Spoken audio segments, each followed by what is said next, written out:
Discos voadores. Fantasmas. Criaturas horripilantes.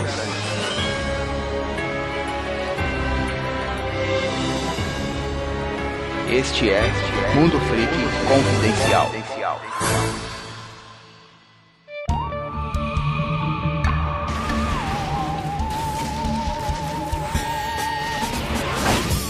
Longos dias e belas noites, queridos ouvintes. Aqui é o investigador Andrei e hoje nós selecionamos mais 3 casos insólitos, insolúveis, para debater, descobrir o que está acontecendo por volta do nosso planeta, que a gente não sabe. Coisas misteriosas, escabrosas. Temos aqui, para me ajudar a desvendar esses mistérios, Rafael Jacaona. Olha, cara, mistério mesmo é como os demônios ainda não foram descobertos pela ciência, cara, porque isso que é o importante da nossa vida. Ai, tá bom. E temos aqui também o Lucas para responder. Lucas, por que os demônios não são comprovados pela ciência? Porque a ciência tem mais o que fazer, né, cara? Que absurdo. Temos Marte aí pra colonizar, né? Calma aí, mas então isso quer dizer que realmente Satã está controlando os meios científicos para negar que a Terra plana existe e que os fósseis foram implantados pela NASA. É isso? Sim. É isso que ele tá falando. Inclusive, eu sou o enviado do capeta. Não acredito em nada que esse cientista te falar. Ah, isso eu sempre soube. Não, isso aí já era default já, Lucas. Sinto lhe informar. Eu achando que tava aqui sendo um agente secreto, né? Exato. Então, galera, vamos lá pros recadinhos e a gente já volta para mais um episódio.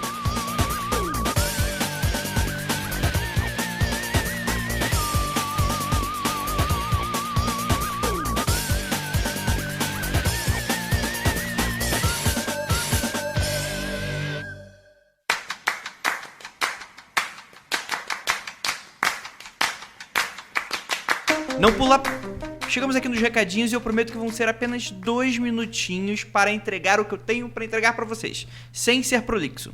Primeiramente, agradecer a pautíssima da queridíssima Luísa Toledo, do Leandro Perdizo e da Pris Guerreiro. Muito obrigado. E se você gosta desse programa, gosta de tudo que a gente faz e, enfim, confia na gente para novos projetos, que vocês sabem da qualidade que a gente entrega, tem o apoia.se/confidencial, todos os links aí no post. Você pode apoiar financeiramente, entrar no nosso grupo secreto, onde a gente tem discussões mais sérias e aprofundadas sobre os assuntos abordados nesse podcast. Vocês podem ver a pauta e ajudar a confeccioná-las e também escutar os episódios em primeira mão sendo gravados. E, galera, eu digo que tem muita coisa que fica fora da edição, que olha, ainda bem que a edição corta, mas os ouvintes, investigadores oficiais sabem o que rola nos bastidores. E falar sobre o meu livro, Calciferam Demônios, Bruxas e Vagantes, a sua aventura sobrenatural favorita, está aí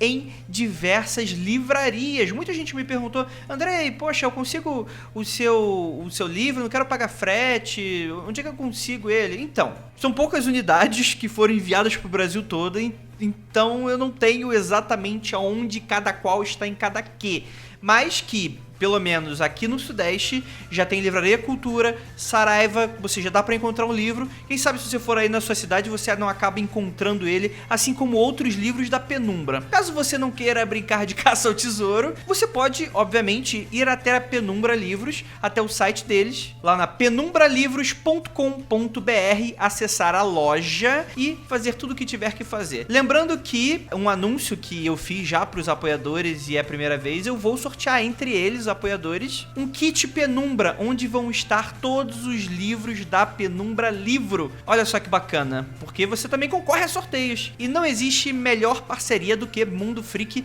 e Penumbra Livros, tá bom, galera? Então é isso, compre meu livro, por favor, e vamos lá pro podcast que ficou sensacional.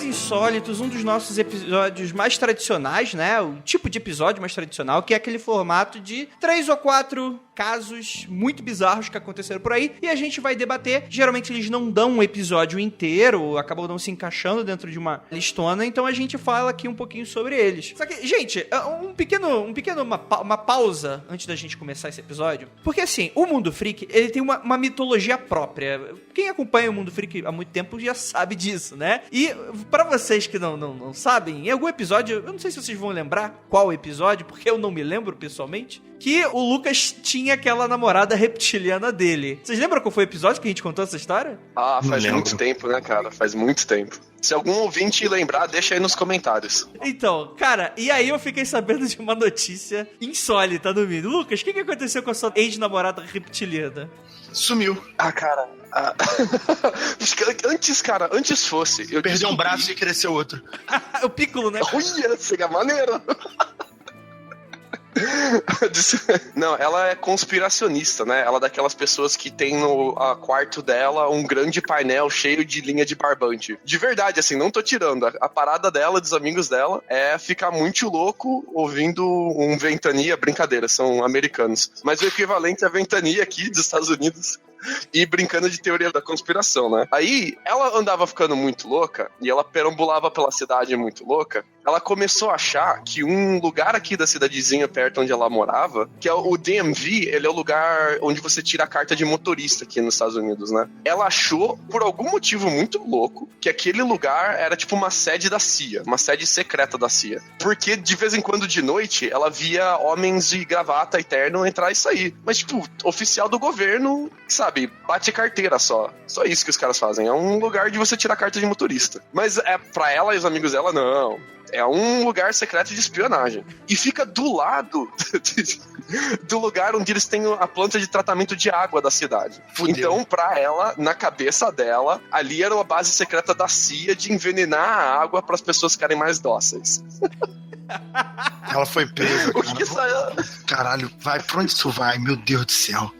O que essa gênia fez? Uma meia hora antes do lugar fechar, ela entrou no lugar, pediu pra ir no banheiro, deixaram ela ir no banheiro. Aí, ela se trancou no banheiro e ficou lá, e sabe, esqueceram dela, fecharam o lugar, ela ficou lá dentro. Aí ela se destrancou do banheiro, e lógico que tocou um alarme na hora que ela tava lá dentro. Cara, vai saber o que ela tava tentando descobrir. No que tocou o alarme, ela saiu correndo, chapada, lógico, pelo parking lot, e tinha um cara entrando em um carro pra ir embora, sabe, trabalhador normal. Ela entrou no carro com o cara, assim, e mandou o cara ir dirigindo. Ela fez o cara de refém, o cara sem entender nada, e os caras dirigindo pela cidade, e ela, vamos correr, a CIA tá atrás de mim, corre com esse carro, e o cara desesperado, e ele foi dirigindo, pegou a estrada uma meia hora, até que ele falou, cara, você não tem arma, você não tem nada, eu vou parar aqui. Aí o cara parou, deixou ela no meio da estrada, loucaça. Chamaram a polícia e prenderam ela. Eu só fui descobrir dessa história porque me colocaram em um grupo de conversa no Facebook pra fazer vaquinha pra soltar ela da cadeia. Caralho, e assim, só por curiosidade, qual é o valor pra soltar essa da cadeia? Aqui a gente chama de... é 10% do valor que o juiz mandar, e eu acho que eles estão tentando juntar 2 mil pau. Então o juiz deve ter pedido algo como 20 mil, alguma coisa assim. Caralho! Rapaz, alguém tomou no cu pra caralho. Ah, ela tomou. E, cara, o mais engraçado é que quando a polícia chegou pra prender ela, na cabeça chapada dela, ela tentou se vestir de espantalho, tá ligado? No meio do milharal, que aqui só tem milho nessa porra, ela jogou um monte de folha de milho em cima dela, assim, e ficou com os braços abertos, como se ela fosse um espantalho, como se alguém fosse acreditar nisso. Meu Deus! Lucas, como você namora essa garota séria, assim, quanto tempo ou só deu um beijo, cara? Assim, desculpa. Cara, durou 4 semanas. Na primeira reunião de teoria da conspiração e ufologia dela, eu caí fora, né, mano? Não tinha como. Caraca, achei incrível você ter durado isso tudo até a primeira reunião, né, cara? Ouvintes, vocês que usam drogas, nada contra, você faz o que você quiser, cara, mas dica aqui do Lucas. Às vezes, a galera se perde um pouco nas drogas, tá? Não se percam, ouvintes. Brasileiro achando... O cara, aquele cara, né? Cara... colocando, né, nas redes sociais, né, maconha, tipo, colocando foto de maconha no perfil, nossa, 4h20, né, olha, se achando o lê maconheiro, né, aí tu vê o nível de chapação da pessoa, vai pro meio do milharal se fantasiar de espantalho pra fugir da CIA, vai tomar no cu. Eu não vou dizer que eu uso drogas, eu escuto um Snoop Dogg de vez em quando. Fica aí a dica. Mas, cara, não se percam nas dorgas, tá? Não se percam. Beijo, mãe do Lucas. Caraca, Lucas, tua mãe escuta esse programa pra ela descobrir que você puxa um back? Eu não puxo um back, não, cara. Mas ela escuta todo o episódio. Ah, claro que não, entendi. Não, Lucas. Ouvinte, se você tivesse fantasiado de espantalho pra fugir da polícia, eu acho que é a hora de maneirar, tá bom? Esse é o sinal, tá? Caraca, meu irmão. Bem, é Meu isso. Deus. Cara, até perdi, né, o tom, né, cara? Eu tô passado. O primeiro caso é muito interessante porque ele fala sobre a mulher de Isdalen. Olha aí, meu norueguês. O pessoal da Noruega fala norueguês? Eu acho que sim, cara. Ah, é? Não, é que geral... Cara, esses países aí, tipo, falam, tipo, dialeto de alemão. Eu nunca sei quantos idiomas esses putos sabem falar. Tipo, Suíça. Suíça, tipo, os caras falam alemão. Ou não? Não, eles falam norueguês. Beleza. Não, calma aí, ele falou norueguês na Suíça, agora eu fiquei confuso. Não, tá. Não, caralho. Então, a gente vai pra Noruega, esse país maravilhoso, né? Que todo mundo sonha, a Europa, Noruega. É, todo mundo sonha. Os vikings fugiram de lá, não foi à toa. Tá bom, cara, mas a gente não viajou no tempo, a gente continua em época contemporânea e uma excelente qualidade de vida, todo mundo, né? Porra, um dia o Brasil chega lá, né? Só trocar os brasileiros por noruegueses que a gente chega. Frio pra caralho. Sim. Vamos lá. Na tarde de 29 de novembro de 1970, então, ó, década de 70, vamos tentar imaginar um contexto do que estava acontecendo lá, porque esse caso, ele vai exigir muito da nossa sabedoria aqui, tentando desvendar ele. O que acontece?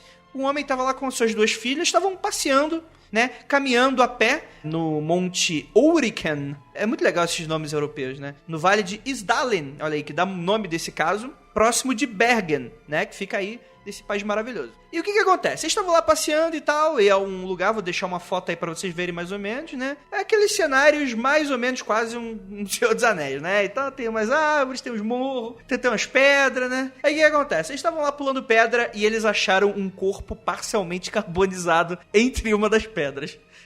É só isso, né, cara? E é interessante porque essa área, ela é conhecida popularmente como Vale da Morte. Muito sugestivo. Caramba.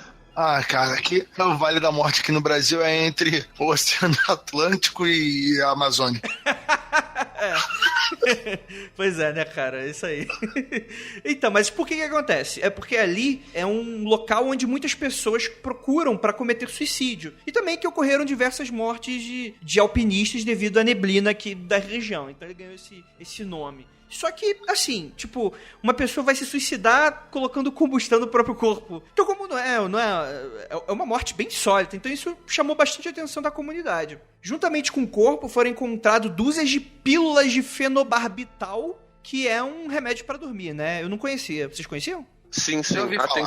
Atenção aqui pros efeitos do fenobarbital. Ele inclui a sonolência, a tontura, a dor de cabeça. É engraçado porque um dos side effects do remédio pra dormir é dor de cabeça. Como é que você dorme com dor de cabeça, cara? Você perde um pouco do seu equilíbrio, da sua coordenação, náusea, constipação, agressão, confusão, irritabilidade e excitação. Caraca, então, a pessoa vai dormir muito, muito estranho. Você vai dormir, mas você vai trincado, cara.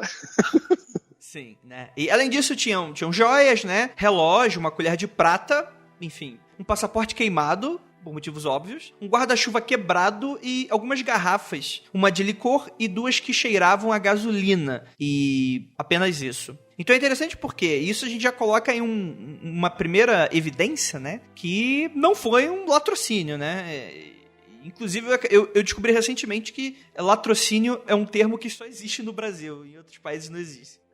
Não existe, só existe no Brasil. Puta merda, né? Então eu acho que ainda mais é esquisito desse caso, porque assim, gente queimada por aí no Brasil, a gente não se choca muito. Essa é a verdade, né? Lá na Noruega, naquele lugar meio improvável, né? Em todas essas circunstâncias, realmente isso atraiu todo tipo de testemunha, né? Todo tipo de pessoas interessadas nesse caso, né? E de acordo com os depoimentos de possíveis testemunhas oculares e até a autópsia, as autoridades acreditam que a mulher tinha entre 25 a 40 anos. Media cerca de 1,64 m, tinha olhos e cabelos castanhos, que ela prendia com uma fita azul e branca no momento de sua morte. Sem ter o nome, ficou conhecida apenas como a Mulher de Sdalen, né? Vou deixar aí também um retrato falado, feito aí pela polícia, né? A autópsia, ela concluiu algumas coisas bem interessantes. A primeira aqui, ela havia morrido, na verdade, por ingestão desse remédio, do fenobarbital, e por envenenamento por monóxido de carbono. E a análise do sangue dizia que ela teria ingerido pelo menos 50 pílulas do remédio. Caralho! Eu acho que ela não dormia faz tempo, cara. Essa moça ou queria se matar ou queria dormir. Ah, mas agora ela tá dormindo. Nossa.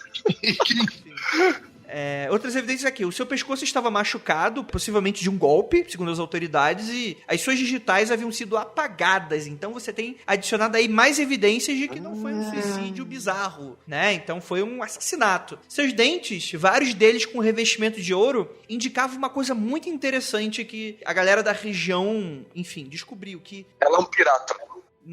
Não era uma pirata. Noruega. Égua. Então, o grande problema dessa evidência é que na Noruega não tinha esse tipo de tratamento. Era muito mais fora da Europa do que dentro. E isso levou a crer que não era uma pessoa da região, realmente, uma moradora.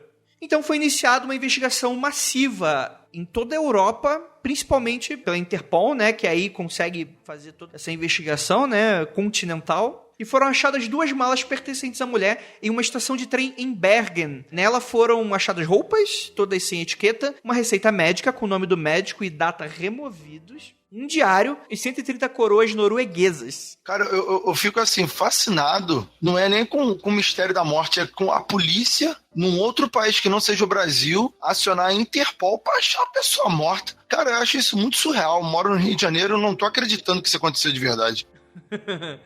Filho. Década de 70 ainda, né? Década de 70 ainda, sei lá, devia ter menos ainda casos desse tipo. Mas acharam dinheiro com ela, cara. Significa que se ela foi assassinada, não foi por motivo de roubo, né? A pessoa não achou alguém acampando ali, foi lá e tentou roubar ela. Então eu acho que a gente já pode ir descartando aos poucos aí. Baixa probabilidade de suicídio e baixa probabilidade de ela ter sido assaltada, né? Pô, também ela ter sido assaltada ali, vai encontrar bandido assim, com azar longe, né, cara? E um cartão postal de um fotógrafo italiano também foi encontrado em seus pertences. E quando esse fotógrafo foi questionado sobre, disse que deu uma carona para ela até o hotel de Alessandra, na cidade de Loen, onde haviam jantado juntos. Ela havia dito que era de uma cidade pequena, no norte de Joanesburgo, na África do Sul, e que havia ido à Noruega a passeio. E essas informações não levaram a investigação a nada, no fim das contas. Eventualmente, ela acabou descobrindo que essa mulher de Sdalen havia viajado à Europa com pelo menos 8 passaportes falsos. Caraca! A gente pode adicionar aí umas coisas interessantes de... não sei, né? Queima de arquivo? Ela tinha sotaque russo, por algum acaso? Pois é, né? Sei lá, será? 8 passaportes, cara. A mulher era muito... cara, esquisito nada, é uma espiã. Rolou uma queima de arquivos ali, cara. Literalmente, queimaram ela os arquivos, queima de espião. Queima de espião. E várias testemunhas falam que ela falava francês, alemão, inglês e holandês, dizendo ser uma mulher de negócios e colecionadora de antiguidades. E ela mudava de quarto diversas vezes durante a estadia. E uma testemunha em particular lembrava de tê-la ouvido falar de um homem em um hotel em Bergen. E, segundo essa testemunha, ela falou: "Vou chegar em breve", em alemão. Em uma das ocasiões em que a investigação da polícia acabou levando, né, para essas testemunhas. Em 2005, né, 35 anos depois, um residente de Bergen, que tinha 26 anos na época do caso, né, então ele era mais velho em 2005, disse a um jornal local que ele suspeitava que a mulher fosse a mesma mulher que ele encontrou no mesmo local onde ela foi encontrada morta, 5 dias antes do surgimento do corpo. Esse cara, ele disse que a mulher estava assim, vestida de maneira elegante, não parecia estar ali por uma caminhada e tinha uma aparência estrangeira, foi o termo que ele usou. Ela parecia assustada e tentou se comunicar com ele, mas parecia intimidada por 2 homens que estavam próximos, seguindo-a. O homem diz a ter reconhecido dos retratos divulgados pela polícia na época, mas foi aconselhado a não fazer nada, pois o caso nunca seria resolvido. Uma garçonete que também alegou ter visto disse que a serviu no hotel Neptune e que ela estava sentada com 2 representantes da Marinha Alemã. Caramba! Um deles um oficial, mas que estes não se falavam muito. Acho que esse caso aí é bem isso que o Lucas já falou. Com essas características que relataram antes, como encontraram ela durante, no local que encontraram ela, as coisas que falaram sobre ela, como ela agia, o que ela falava, o que ela fazia, muito provavelmente ela, na década de 70, então, altíssima chance dela ser alguma coisa de governo, espiã, alguma coisa do gênero, cara, ou alguém contra a lei e tal, porque não é possível uma pessoa capacitada dessa, na Noruega, ser queimada no meio do nada. Eu chutaria espião, mas muito fácil. Muito fácil. Até fico com vergonha de falar isso. Cara, o que tinha de marinha alemã em 1970? No pós-guerra ali da Guerra Fria, não tinha nada de marinha alemã, cara. É bem bizarro mesmo. Na Noruega ainda, né? O que 2 oficiais alemães pós-guerra estão fazendo na Noruega com uma moça de 8 passaportes falsos? Eu acho que ela era espiã e alguém resolveu apagar ela. E não só uma pessoa que sabia onde ela estava, mas que sabia que ia dar merda se ela fosse identificada. Tanto é que fizeram questão de apagar as digitais dela, né? Você pode ver que a pessoa não só tentou matar ela com remédios, não só tentou matar ela com uma pancada na costa, mas jogou a moça no fogo e apagou as digitais dela, cara. Dá pra não sobrar dúvida, cara. Não. Eu acho que foi diferente. Mas eu vou falar isso daqui a pouco. Mas eu acho que é interessante a gente salientar que esse último relato dessa testemunha, eu não sei se a gente pode também levar muito a sério, porque, tipo, como a própria Luísa Toledo, que montou a pauta, deixou aqui escrita. É muito conveniente, né? Essa coisa de ele não ter falado na época e só ter revelado isso 35 anos depois, né? Às vezes, ele pode até estar falando a verdade, mas pode, enfim, não ser a mesma mulher, talvez? Apesar de uma extrema coincidência? Não sei. Agora, eu acho que foi diferente. Na verdade, provavelmente, se ela tinha marcas no pescoço, ela foi morta, provavelmente estrangulada, asfixiada, e aí tentaram apagar as digitais no local, né? Tentaram fazer o máximo possível para apagar as provas. Jogaram tudo num forno micro-ondas, né? Como falam no Rio de Janeiro, e tacaram fogo para acabar com a maior quantidade de provas possíveis, né, para evitar esse tipo de coisa. Só que por uma coincidência do destino, o fogo provavelmente não queimou tudo e ela foi encontrada pouco tempo depois. E, cara, eu acho que a espiã é uma forte teoria, né? Bom, porque, caramba, a época certa, as informações, assim, mais ou menos fazem todo sentido nessa direção. Inclusive, o que me ajuda a pensar nisso ela falava várias línguas, menos russo. Porra, caraca, que espiã. Nessa época não falavam russo, sabe? Só se for um espiã russa. Vale lembrar que a Noruega, muitos anos depois, ela vai protagonizar um incidente de tensão de míssil nuclear, né, cara? Então, desde aquela época já rolava ali um centro de inteligência e espionagem de todo quanto é canto, de tudo quanto é país, porque ali era o lugar pra você lançar míssil nos outros, né? Aí, ó. Que, pô, é muito na cara, maluco. A pessoa tem todas as informações. Agora, o mistério desse caso é o quê? Quem era a mulher, ou quem a matou, ou tudo? Eu acho que tudo, né, cara? A conjuntura dos fatos, né? A gente tá falando dessa teoria, mas uma das teorias mais plausíveis, né? Claro que fica no ponto de rumor e nada concreto. O que as autoridades da Noruega falam?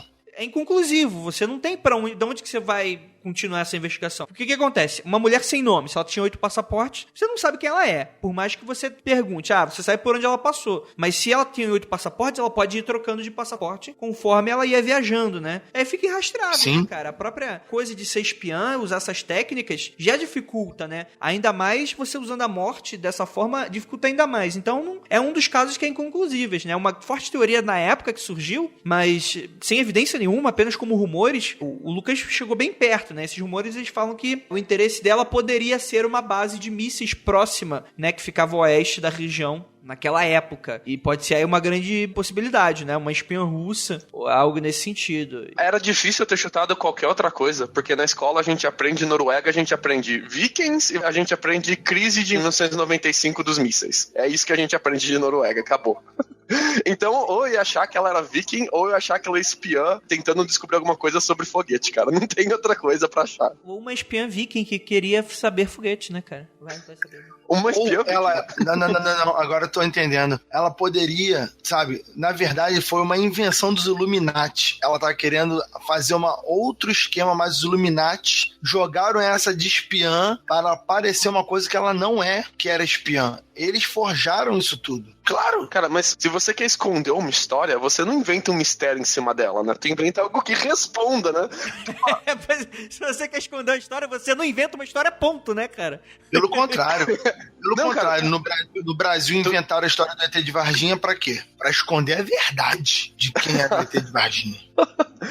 Então, cara, mas apareceu uma moça morta na região. Tu quer esconder a história? Tu fala que ela era, sei lá, era a faxineira que trabalhava numa cidadezinha de interior que tá fazendo turismo. Pronto, ninguém mais vai investigar. Acabou a história, não tem mistério. É que isso não é a polícia brasileira, né? Eles não engoliram. Eles precisavam de um mistério insolúvel pra parar a investigação.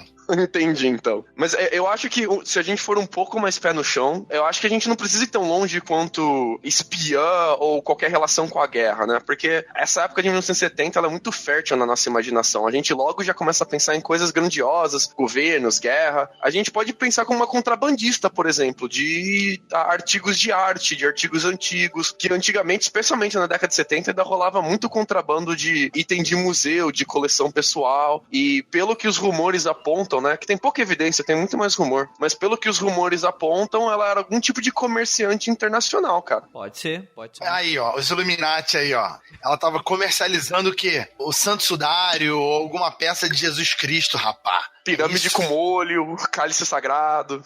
O cálice, caraca. Lucas, você acertou. Mas deixando essa loucura de lado, Rafael, uma outra teoria que eu posso pensar aqui é por que decidiram apagar ela? Provavelmente por ser uma pessoa envolvida em mercado negro, né? Pra apagar provas no momento que ela não fosse mais necessária ou por algum motivo alguma organização se achou ameaçada, né? Se a gente for descartar essa coisa de espião, que é, com certeza, né? Agindo nas sombras, ou você é espião ou você é contrabandista, né? Não tem muito como fugir. Ou Illuminati, né? Rafael acertou. Sempre. Ou ela tava trabalhando pra um próprio demônio. Ela podia ser alguém que fez um pacto com um demônio e tava tentando ir lá cobrar. Ou ela poderia ser um demônio que tava tentando cobrar a alma de alguém e alguém lá, tipo os irmãos Winchester, prenderam ela e queimaram o corpo dela. Ela morreu porque ela era maligna. É porque é assim que funciona, né, Rafael? Você morre só se você é maligno. Se você não é maligno, você vive pra sempre. É isso aí que acontece. Não, vai ver que também a pessoa boa tentou dar calote nela e ela queimou a pessoa. Vai ver que ela era a pessoa boa e o demônio queimou ela. O senso de moral do Rafael é interessante, né? Se essa história tivesse parado antes de falar sobre os passaportes, eu ia ter chutado que ela tentou cometer suicídio ali com o remédio e caiu na fogueira que ela tinha feito. Mas a parte que deixa a gente assustado é os passaportes e as digitais. Porque aí você tem certeza que alguém tentou apagar a informação, né? Ela sabia demais. Talvez a pessoa não queria estar ligado a ela de jeito nenhum, ou queria apagar alguma informação que ela sabia. E, cara, acontece no Brasil o tempo todo. Aconteceu também na Noruega. Uma curiosidade é que esse caso ele foi aberto novamente esse ano de 2017 para serem feitas análises mais detalhadas do DNA da mulher. E a técnica, que obviamente não estava disponível na década de 70, foi a única conclusão definitiva que chegaram, que é de que ela é descendente direta de europeus. E, enfim, foda-se, né? Porra, vou procurar a árvore genealógica da mulher. Porra, parabéns, né? Ela é europeia. Nossa, consegui. Branca de pele clara e ruiva, descendente de europeu. Ok, não sabíamos.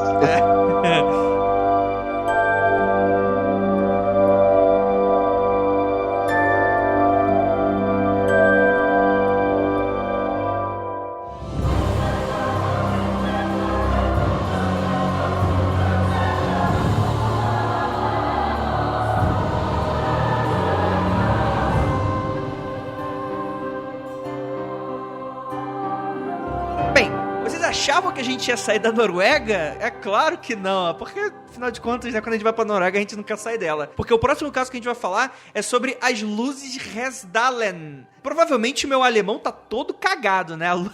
A Juliana vai ficar muito pistola comigo com esses alemão todo que eu tô falando aqui. Enfim. Mas a Noruega fala norueguês, caralho. Ah, verdade. Cara... ali, né, cara? Tá ali, né? Tá ali.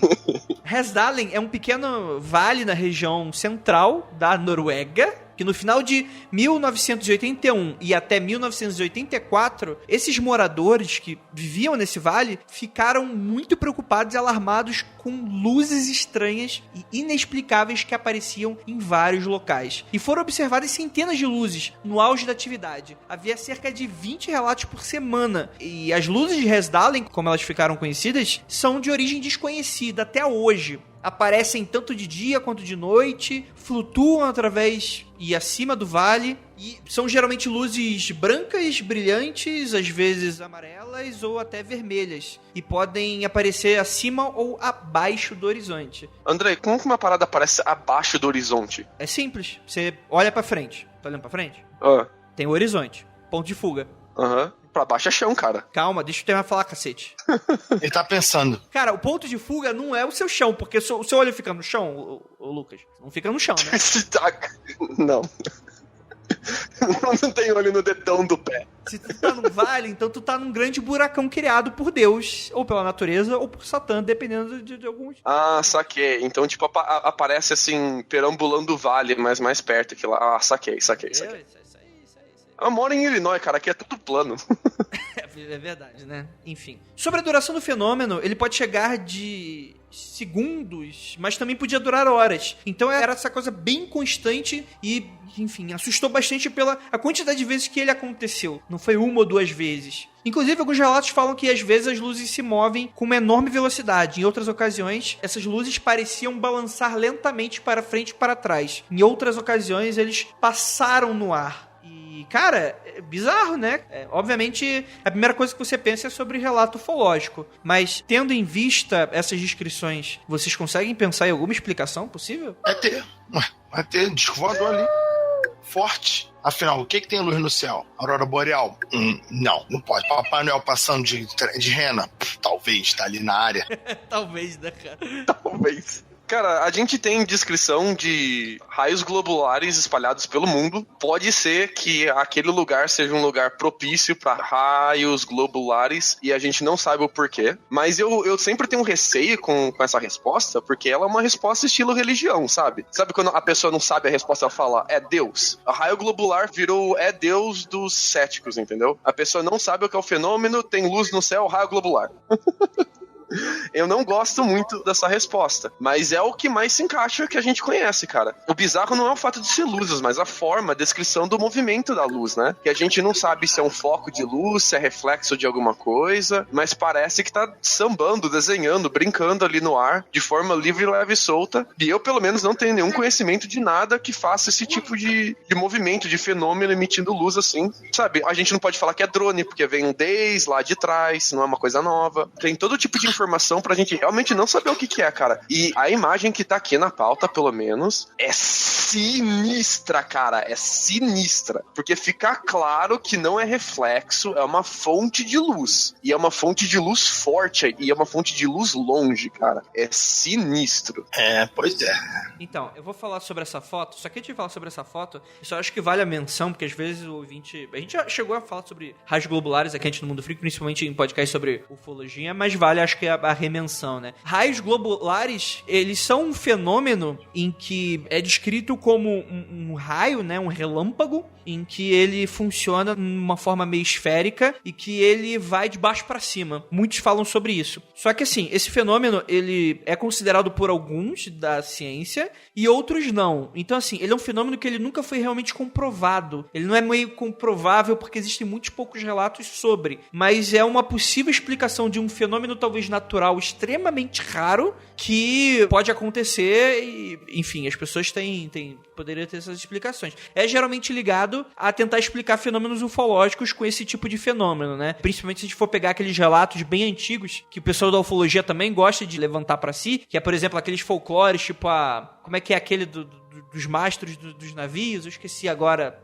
Fogo de São Telmo. É, isso, fogo de São Telmo também. Que era dito também que era causado por raios ou raios globulares, né? Que seriam fenômenos meteorológicos muito raros. Só que eu acho que, inclusive, assim, tentando ir por um lado não Rafael Jacaúna, eu acho que também é um pouco complicado também os raios globulares, porque se ele é um fenômeno que ele é tão raro assim, como é que ele foi algo tão frequente na região durante 4 anos seguidos? Que aparecia de noite, de dia, tinha aquele comportamento que ele não era um comportamento uniforme, ele aparecia abaixo do horizonte, acima do horizonte, se movimentava às vezes... Que às vezes, por exemplo, se você viu uma luz no céu, pode ser um satélite. Década de 80, a gente já tem aí alguma coisa para observar no céu feito por seres humanos. Meteoros se partindo em diversos pedaços, pegando fogo na atmosfera, faz esse risco de luz no céu. Quando você vê meteoro bem de longe, assim, aqueles bem pequenininhos, é exatamente assim que você vê. O problema é o negócio ficar passeando no céu, né? Porque aí não tem como ser meteoro, que meteoro tem uma direção só, né, cara? Sim.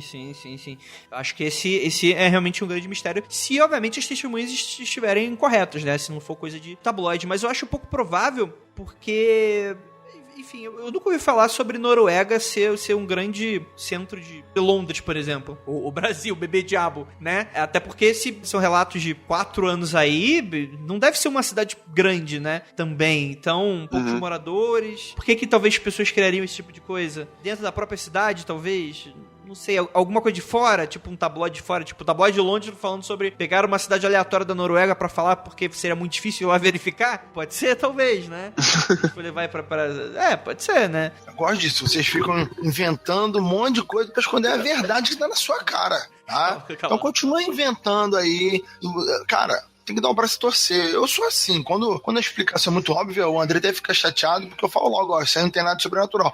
Mas quando tem, cara, acabou, não tem muito mistério, acabou. É o alien, o disco voador passeando pelaquela área, fazendo a reforma ali, o caminhão de mudança chegando, sabe? Tem que dar um braço a torcer, cara. Pô, é tão bonito quando vocês fazem isso, entendeu? Então, André, aceita. Cara, eu tive a curiosidade de abrir Resdalen no Google Maps, com a primeira vez que eu olhei pra essa pauta. E Resdalen, ela fica não é bem um vale, é como se fosse uma fresta entre 2 montanhas, com um lago cortando ela em 90 graus. E é um lugar, cara, que ele parece ser muito lindo, assim, de natureza. Mas eu fico pensando se o fato de estar ali entre 2 montanhas, exatamente espremidinho entre 2 montanhas, tem alguma coisa a ver com essas luzes estarem refletindo em alguma coisa da montanha, cara. Sim, pode ser. Mas aí tá, o pôr do sol refletindo sempre na mesma hora? Tá, mas eu entendo refletir numa imagem, mas você refletir pro olho humano? Não sei, cara. Pra refletir tem que ter uma fonte de luz. Se você me falar que isso sempre acontecer numa hora igual, por exemplo, eu posso falar que isso aí tem a ver com o ângulo que a luz estava batendo do pôr do sol e estava fazendo esse efeito. Ok, mas se tem hora aleatória e não tem fonte de luz necessariamente, aí tem uma complicação, entendeu? Uhum. Não é nem... Acho que a gente não sabe se ele tem momentos aleatórios, né? Ou se é o mesmo horário todo dia. O que me deixa mais encafifado é a duração do fenômeno ser de alguns segundos ou até mais de 1 hora. Porque se for reflexo do sol, ele tinha dizendo que não tem... em 2 dias que tem mais ou menos a mesma quantidade de nuvem no céu, é pra durar o mesmo tanto, né, cara? Não é pra durar tanto assim de diferença entre um dia e o outro. Aliás, eu fico mais em dúvida ainda que momento do ano que isso acontece mais, pra tentar colocar ali a Noruega em que direção e posição em relação ao sol ela tá. Então fica essa dúvida, se algum ouvinte souber mais informação sobre Resdalen, por favor nos diga, cara, porque é realmente intrigante. Cara, se realmente a gente tiver algum ouvinte que tem essa informação, parabéns, cara. De verdade. Ouvintes de Noruega, cara. Imagina que maneiro. Por favor, me convidem. Casem comigo, me dê um visto. Cara, é isso que eu ia falar em seguida, por inbox. É interessante porque essas luzes, elas estão sendo observadas até hoje, que talvez uma pergunta que fosse vir à tona em algum momento, que em algum momento daqueles 4 anos foi uma atividade intensa, mas foi aos poucos diminuindo, mas nunca desapareceu de fato. Chegando até hoje, um número que eu acho bem expressivo, que são mais ou menos de 10 a 20 avistamentos por ano, o que não é pouca coisa pela região, né? Por quê? Porque são quando os ETs estão vindo e indo, pô. Tá bom, Rafael. Ué, cara, é simples. Nem tudo é tão complicado. Eu vou deixar uma foto pra vocês aí de uma suposta captura dessas luzes, né? E essa é interessante porque essa foto, ela é meio bizarra, né? Dá pra ver que rolou um reflexo ali entre as 2 lentes da câmera, né? É uma luz tão esquisita que ela gerou um reflexo muito esquisito, né? Não, mas esse tipo de borrão colorido, assim, essas câmeras analógicas mais antigas, assim, elas têm 2 vidros na lente. E às vezes um vidro ali ganha um ângulo em direção à outra, assim. E quando uma luz tá refletindo em direção a ela, forma esse tipo de borrão em arco-íris, assim. É bem característico desse tipo de câmera. Então, eu acho que esse borrão a gente pode desconsiderar ele, assim. É só por causa da câmera mesmo. Sim. Mas o que esse borrão deixa claro pra gente é que pode ser reflexo ou pode ser a fonte de luz. Aquilo tem cara de estar emitindo luz diretamente a partir dali, né? Não é alguém apontando de cima pra baixo em uma luz como se fosse um holofote, não. Tá vindo do céu, cara. Sim.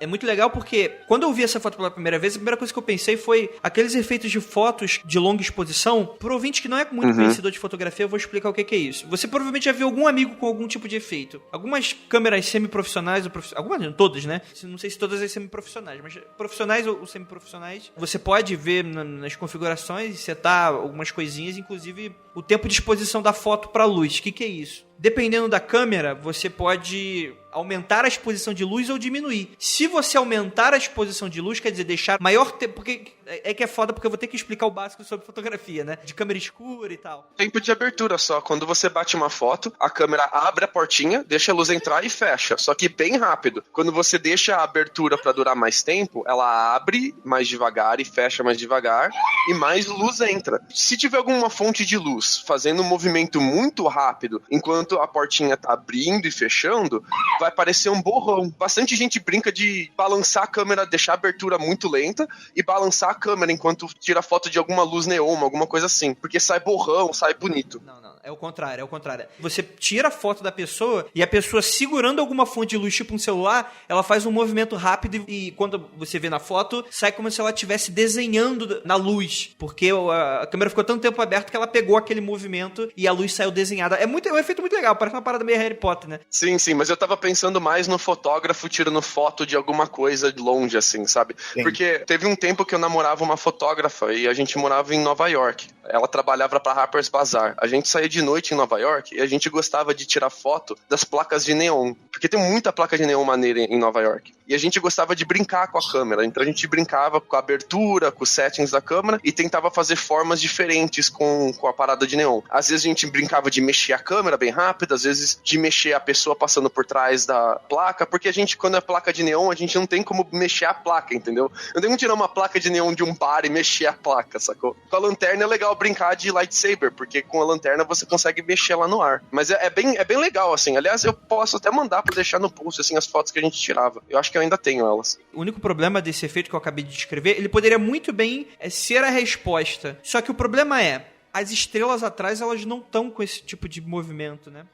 Era pra talvez estar todas as luzes fazendo algo próximo disso. Eu imaginando, assim, talvez um fotógrafo... Inclusive, a gente tentando explicar essa porra desse efeito de foto, demorou 1 ano e ficou uma merda. Provavelmente o fotógrafo conseguiria explicar isso muito mais fácil. Mas eu acho que não explica.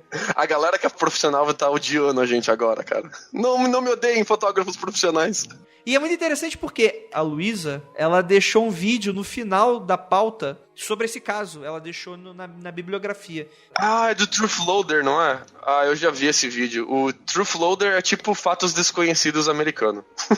O Truth Loader, ele é legal pra você ver assim de noite, tomando um vinho, com a luz apagada, assim, tá ligado? É bem legal. Nossa, isso é o quê? Romântico? Não, é... Ver de noite com a luz apagada, tomando um vinho? Não, é pra dar medinho, dar suspense. Mas a galera fala bastante em a poeira ionizada, né? Que poderia estar refletindo a luz. Mas, cara, não é assim que funciona a poeira ionizada, tá? Era pro céu inteiro tá brilhando ali, não só pra ter um fato incandescente. Calma aí, Lucas. Que porra é poeira ionizada? Dá pra me ajudar, por favor? Cara, imagine que você mora perto de uma pedreira. Imagina que, sei lá, ontem de tarde ou hoje de manhã teve uma grande explosão porque eles estão fazendo alguma coisa na pedreira, né? E levanta aquela poeira, né? Aí quando o sol reflete em uma direção específica, parece que o céu tá se iluminando assim na sua frente. Parece ter uma grande nuvem de luz. Mas é só a poeira refletindo luz mesmo. É só isso. Então é só poeira, cara, é só falar, poeira tóxica provavelmente vai te matar em 20 anos se você não sair. É que não é tóxica, é mineral. Não morem perto de pedreira se possível, cara. Fujam de Itaquera. Nem da pedreira no Rio de Janeiro, se possível também. E só pra avisar, corrigir ali, o Leandro Oliveira falou que foi ele que colocou o vídeo, não a Luísa. Enfim, mas cara, vídeo interessante, algumas fotos, alguns vídeos, mas é padrão ufologia, né, cara? Vídeo de longe de má qualidade. Ué, mas claro que é longe, né? É burro. Cara, não tira foto de mim aqui. Não tem, né, cara? Bem, algumas das explicações são mais pra especulações, porque não existe uma explicação muito certa sobre que tipo de fenômeno poderia ser esse. Uma dessas explicações atribui o fenômeno a uma combustão incompletamente compreendida envolvendo hidrogênio, oxigênio e sódio. E ocorre por causa de grandes depósitos de escândalo, que não é o termo que você conhece, mas um minério. Acho que eu não sabia nem que existia escândalo. Uma das hipóteses também é sobre essas luzes formadas por conjuntos de cristais macroscópicos de Coulomb, Existe essa hipótese que são um conjunto de cristais macroscópicos de Coulomb. Cara, são simplesmente vários íons atômicos espalhados pelo ar. Imagina um gás que ele tá ionizado. É só isso, só. E existe uma partícula alfa que ela vem do espaço, que é um núcleo de hélio. Imagina que você tem o núcleo do átomo formado ali por vários prótons, vários nêutrons. Aí imagina que esse núcleo ele tá instável e para ele encontrar um estado onde ele tá estável, ele solta 2 prótons e 2 nêutrons. Esse é o núcleo de um hélio. E esse núcleo desse hélio vai viajando pelo espaço afora, pelo universo afora. E a gente é bombardeado por isso o tempo todo. E alguns balões meteorológicos até, que levam câmeras de alta exposição pro espaço, para tirar foto bonita mesmo, às vezes aquilo passa pela lente da câmera e bate na lente da câmera e dá um efeito legal, assim, de ver. Mas é difícil você tirar foto disso se espalhando pelo céu, porque ele emite muita pouca luz. Você teria que ter um raio muito concentrado de núcleo de hélio, de partícula alfa, caindo em um lugar muito específico ao mesmo tempo, o que é muito improvável estatisticamente. E para isso acontecer de forma repetida, todo dia, quase, por anos seguintes, cara, isso é de uma improbabilidade, assim, quase infinita. Essa hipótese que levantaram é que tem radônio na atmosfera de Hesdalen. E quando esse núcleo bate no núcleo do radônio, acontece um efeito que ele solta bastante fóton, então ele se incandesceria. Mas isso a gente teria como ver como se fosse pequenos flashes, entendeu? A gente não veria como se fosse uma bola de luz fazendo rastros pelo ar, feita a nuvem voadora do Goku. Gente. Porque pelas fotos, pelas descrições, parece o Goku voando na nuvem voadora. Parece que é uma bolinha de luz, assim, deixando um rastro de luz no ar. E a gente não seria isso que a gente veria se forem partículas alfas incandescendo ali os gases da atmosfera. Aí o que a gente veria seriam pequenos pontos de flashes e riscos luminosos de cima para baixo. E é só isso que a gente veria. Não explica nem a intensidade, nem a duração, nem o movimento. Então é uma hipótese, assim, é o máximo que a ciência consegue explicar de luz no céu, sem partir pra loucura, mas que não chega nem perto desse fenômeno. Então não adianta dizer que é algo nuclear, que também decaimento nuclear não funciona dessa maneira. Se tivesse decaimento nuclear nos gases da atmosfera de Hesdalen, a galera de Hesdalen tinha que evacuar agora, cara. Porque se é no nível suficiente pra produzir bola de luz no ar, eles estão todos mortos agora. Porra, tá 30 anos, né, cara? Tá bravo. Não, tudo emite radiação em uma quantidade bem baixa. Aliás, a banana é a fruta mais radioativa. Fica aí a curiosidade. Mas pra você ter radiação suficiente pra um núcleo de hélio bater nela e fazer raios de luzes que duram segundos até minutos ou horas no ar, estaria todo mundo morto em Hesdalen. Então a gente pode descartar essa explicação também. Não funciona assim. Infelizmente, porque eu gosto de explicar as coisas com ciência e não é nem sempre que dá. Sim. Existem também outras explicações científicas, né, envolvendo cristais de quartzo, coisa nesse sentido de cientista. E é interessante que em 2016, um desses cientistas, o norueguês Christian Opdahl Eide, como é que se fala essa porra desse nome, né, cara? Parece nome de Steven Universe. Christian Opdahl Eide publicou um artigo que avaliava que poderia ser talvez uma superexposição de ondas EM cósmicas ou colisões de partículas de raios cósmicos como fonte desse fenômeno. E aí surgiria o Quarteto Fantástico. Agora, é interessante porque eu queria levantar nem isso, porque, pra falar a verdade, eu não entendi porra nenhuma do que isso quer dizer. O Lucas vai provavelmente explicar daqui a pouco. Mas o que eu queria levantar era uma outra coisa. Porque se um cientista que é norueguês, ou seja, ele conhece a região e provavelmente conhece o fenômeno, e ele é um cientista, eu não sei exatamente se ele é um cientista sério ou não, vamos lá, mas vamos levar a crer que sim. É um cientista que tá levando o caso a sério, que mora na região, então provavelmente é um caso que ocorre de verdade, né? Eu acho que é o que pensar, né? Vai ver que esse cientista nem existe, né, cara? Porque, assim, eu entendo bastante, né? Leio bastante coisas do tipo que é meio doido, e às vezes essa notícia é meio doida coloca nomes que nem existem pra dar alguma credibilidade, né, com um bagulho que não existe. Então, assim, supondo que o cientista exista, tá? O que o Andrei tá falando faz todo sentido. Mas tem a chance dele, esse cara nem existir. Não, ele existe sim. Eu tô olhando pro Twitter dele, cara. Então agora sim, né? Twitter, beleza, né? Ó, vou te mandar aqui um perfil, ó. Perfil de Deus. Caralho, a gente provou que Deus existe, caralho. Terra plana é assim também. Não, ele existe sim. Eu tô vendo, o cara tem LinkedIn, tem SSRN, ele existe. Ah, mas dá uma olhada aí, porra. Vê se tem coisa relevante dele, ou se é só maluco. Vai ver que só citaram o nome dele pra dar credibilidade. Imagina, eu cito lá que descobriu uma teoria matemática muito foda de um estudante de tal faculdade dos Estados Unidos chamado Lucas Balaminuti, e aí vão ver que você existe. Você nunca falou porra nenhuma sobre isso. Não, eu tô catando aqui no site da biblioteca, só um segundo. Demora 2 segundos fazer essa busca. Esse é o Lucas. Então, ele não tem artigos publicados, cara. Esse cara existe, ele disse cientista, mas eu não consigo achar nem de que universidade ele é afiliado e não tem artigo científico publicado. Então, é alguém da Noruega que falou. A gente pode baixar ele pra esse nível. Aí, ó, viu? Acabei de ser cético agora e funcionou, tá vendo? Por isso que eu falo, quando eu sou cético, mas quando eu acredito, pô, pode confiar, confia. Não, eu não duvido que o cara seja algum cientista, que ele realmente publicou algum artigo em algum jornal pequenininho, desconhecido, local, alguma coisa assim. Mas a explicação que ele deu, que é o que a gente pode, em vez de tentar desbancar o cara, por favor, vamos tentar desbancar a explicação do cara, né? Que ondas cósmicas EM, não, pode esquecer, cara. Colisão de partículas e raios cósmicos, a gente já explicou que não é assim. Para captar raios cósmicos, a gente tem que fazer um laboratório especializado com uma piscina ionizada e ímãs gigantes debaixo da Terra para conseguir ter esse tipo de captação, cara. Você não vai ver nuvens voadoras no ar, assim, brilhando e soltando raios de energia. Então, a gente pode descartar o que esse cara tá dizendo. Ele tá falando assim, é mais ou menos o que ele tá falando assim, ó. O máximo que a gente conhece cientificamente, que chega perto, mas muito longe, mas que chega mais perto disso, são esses fenômenos aqui. Agora, não quer dizer que essas luzes de Hasdallen são esses fenômenos, entendeu? Eu acho que é mais ou menos assim.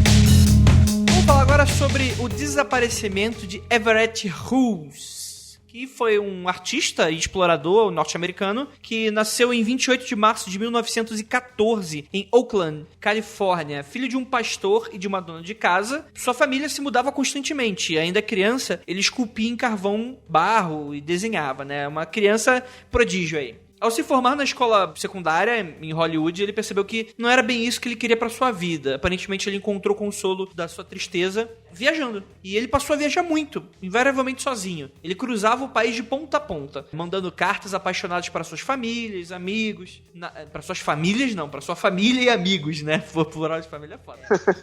Narrando as aventuras que ele passava, descrevendo as belezas naturais dos canyons de Colorado. E tinha uma admiração bem grande a região de Monument Valley, a Escalante Area, enfim, desenhou também muitas paisagens em madeira. Ele morava na Califórnia durante os meses de inverno e foi amigo de Edward Whiston e Ansel Adams e Dorothea Lange e o pintor Maynard Dixon. Todos viram que ele era um cara muito talentoso e o encorajavam a seguir com a carreira. Não sei que carreira, de viajar? Não sei. Carreira da cocaína. Carreira da cocaína.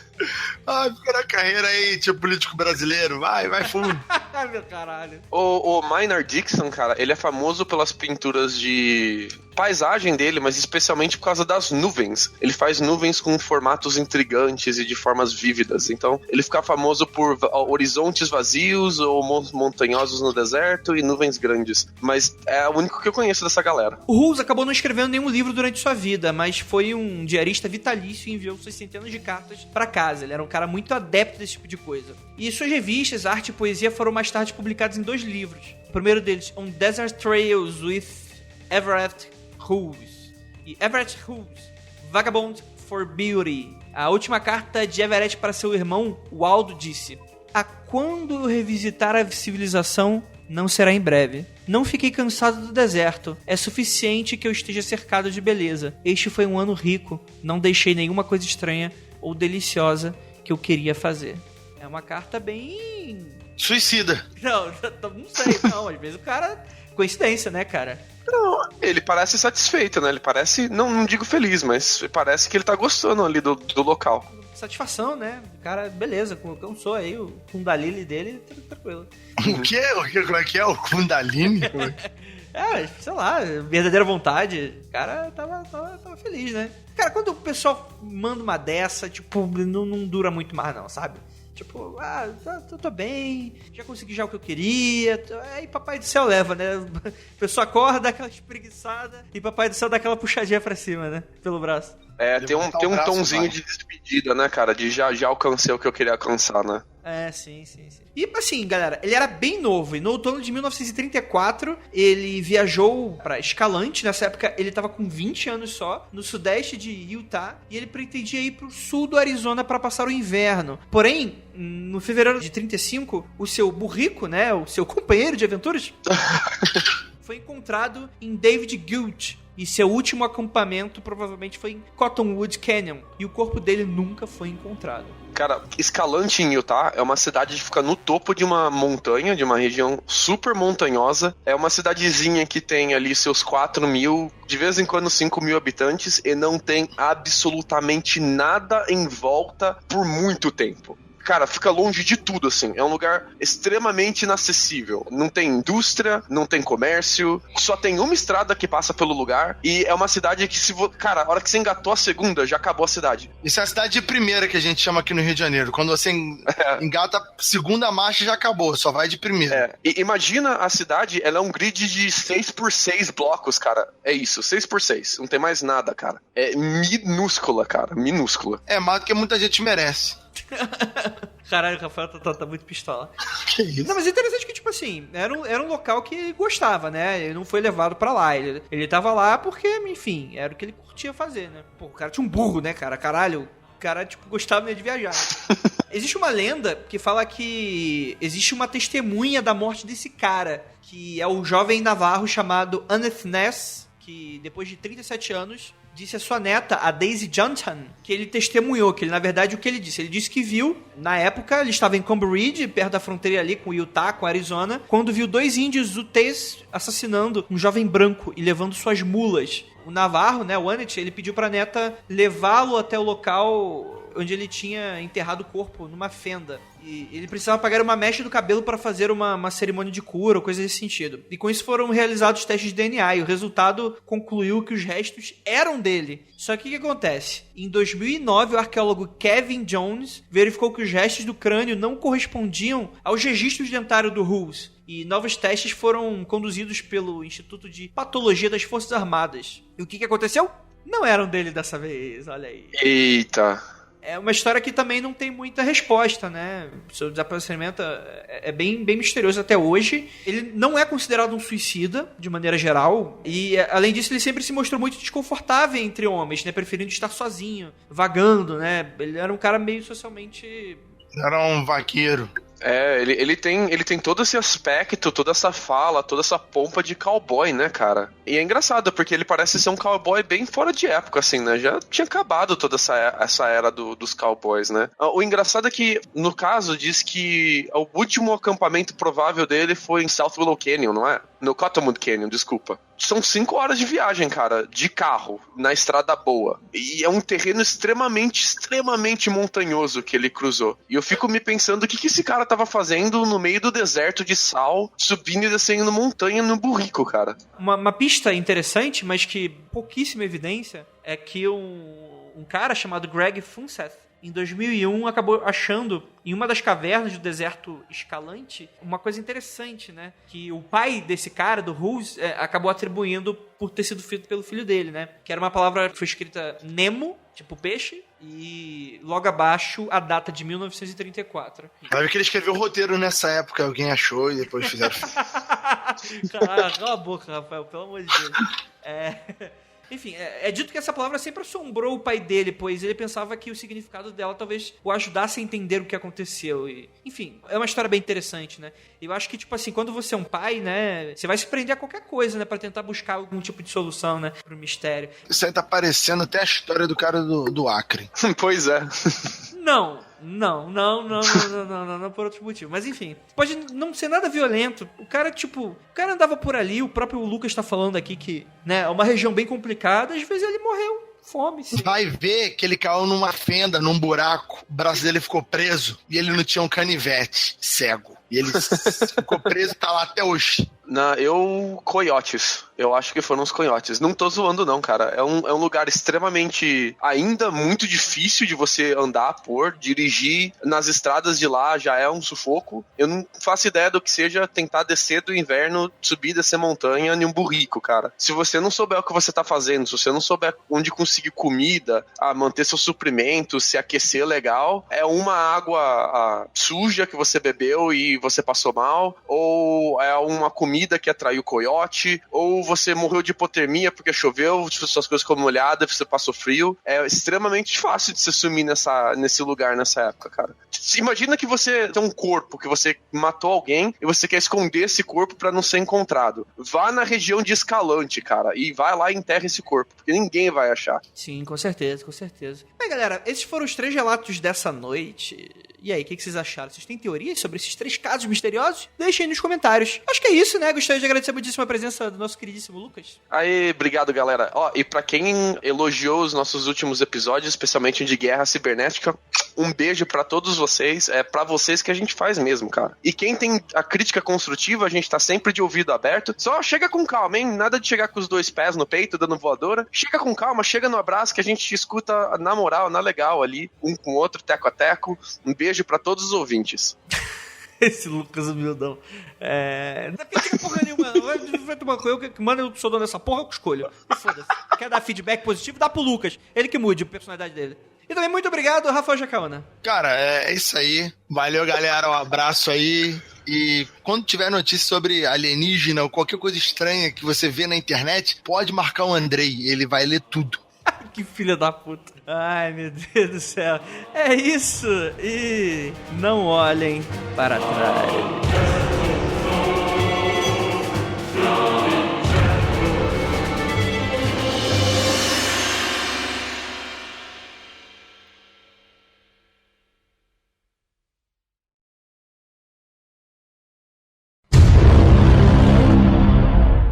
Agora em off aqui rapidinho, Guilherme, não coloca isso nem fudendo.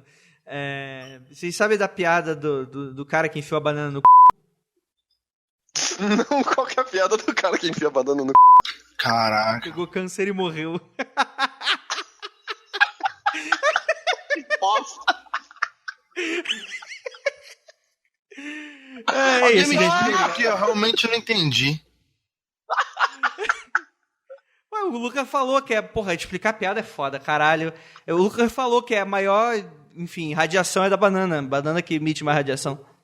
Das frutas. Realmente ficar piada não melhora ela em nada.